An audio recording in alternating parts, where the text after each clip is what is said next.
Manang, ikaw nang bala sa baby ko, ha? Yes po, sir. Ito nga ditong bata ka. Alam mo, nung isang araw pa kita gustong saktan. Kaya lang, nandito ang tatay mong hayop. Pero ngayon, wala na.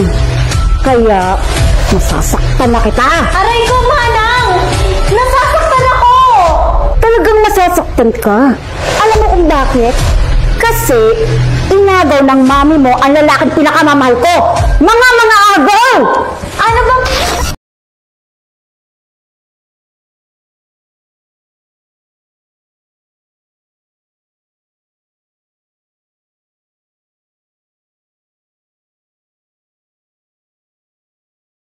Wanted maid.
Na lahat ng gamit ko.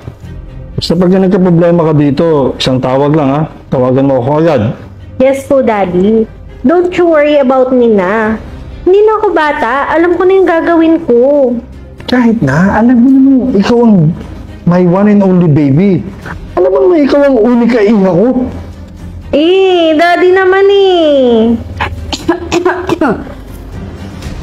Tingnan mo, Daddy, kahit si Manang napaubo. Kasi binibaby mo ako. Manang, okay ka lang po ba dyan? Pwede naman pong magpahinga ka muna. Iha, okay lang ako. Tatapusin ko lang ito. Ganda mo na rin yung hapunan, ha? Baka nagugutom na tong anak ko. Daddy, okay lang. Ako na lang po mag-ready ng food natin. Manang, sige ako na dyan. Magpahinga ka na po muna. Salamat po, Mang.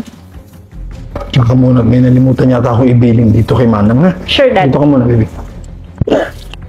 Manang!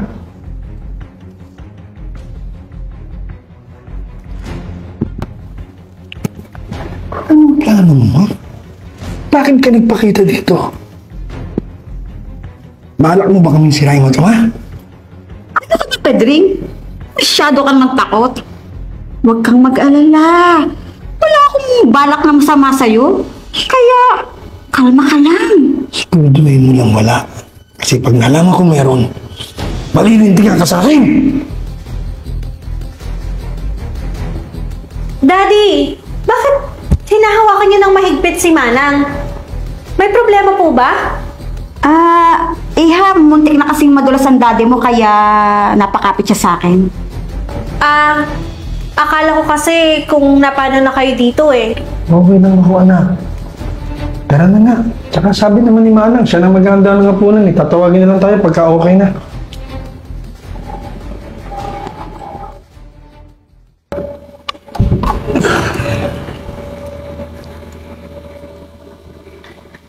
Daddy, mag-iingat ka dun ha. Mamimiss kita.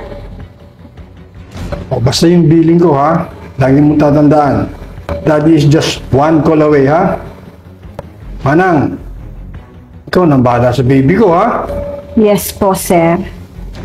Sige na. Ingat, Dad. Sige, sige.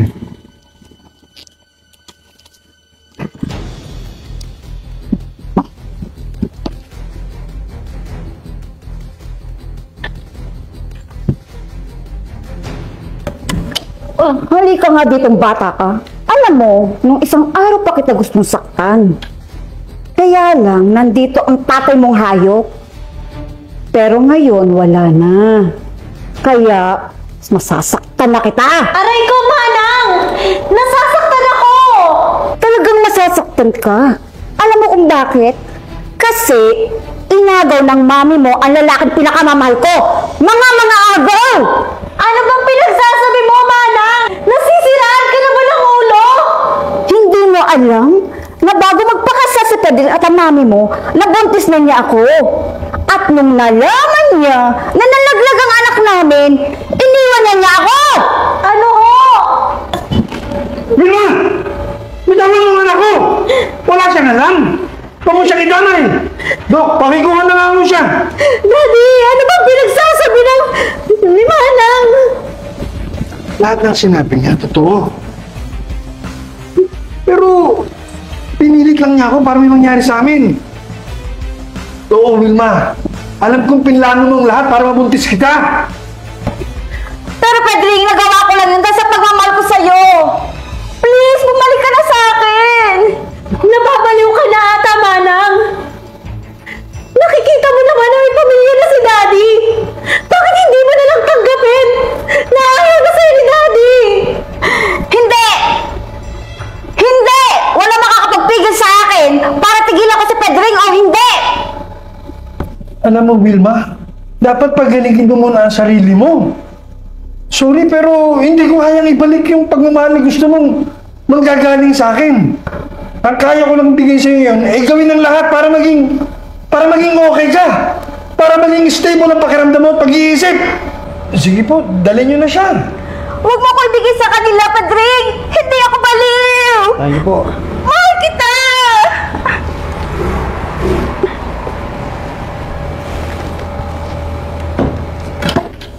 Okay ka lang, anak.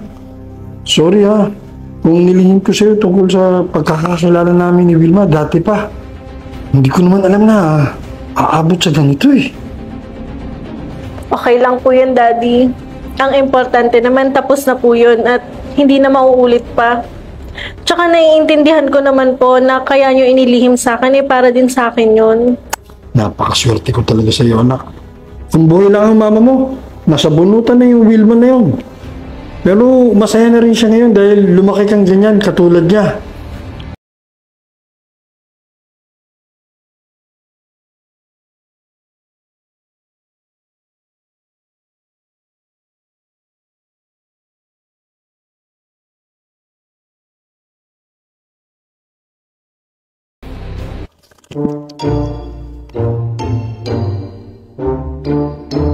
Saktong-sakto, Daddy. Di ba paalis ka na sa mga susunod? Sorry. Okay lang. Start po sa inyo. Kahit na. Ikaw pa rin ang baby ko. Alam mo naman, ikaw ang unika iha ko. Sorry. Nakakautal yun eh. Unika iha. Dito. Kahit na. Start po sa inyo, Daddy. Magpahinga ka muna. Parang mali ako doon. Pwede naman. Pwede na ako magpahinga ka muna. Siya. Daddy, okay lang. Ako na lang ang Daddy, okay lang. Ako na. Talagang masasaktan ka. Alam mo kung bakit? Hindi po. Ano ba? Yung umpisa. Nakakita po. Masasaktan ka talaga. Dahil alam mo kung, ay teka, mali ang aking linya. Talagang masasakit.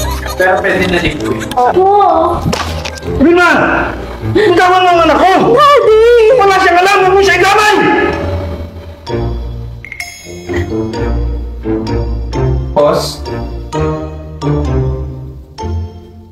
Teka lang, Derek. Napasabay ata yung bibig ko ng Daddy nagsasalita siya. Balik natin. Napasabay. Daddy! Totoo. Pero pinilit lang niya ako para may mangyari sa amin. At oo, Vilma. Mami, hindi kayo papayag dyan. Oo, pumiglas ka, mami. Hindi nangyayari po. Pause. Ang hirap ang lahat ng mami. Grabe lang po, hindi naman dito. Kasi ito tumapos! Ayan, dyan na po kayo. Yung gumaling ka. Sa pakiramdam mo,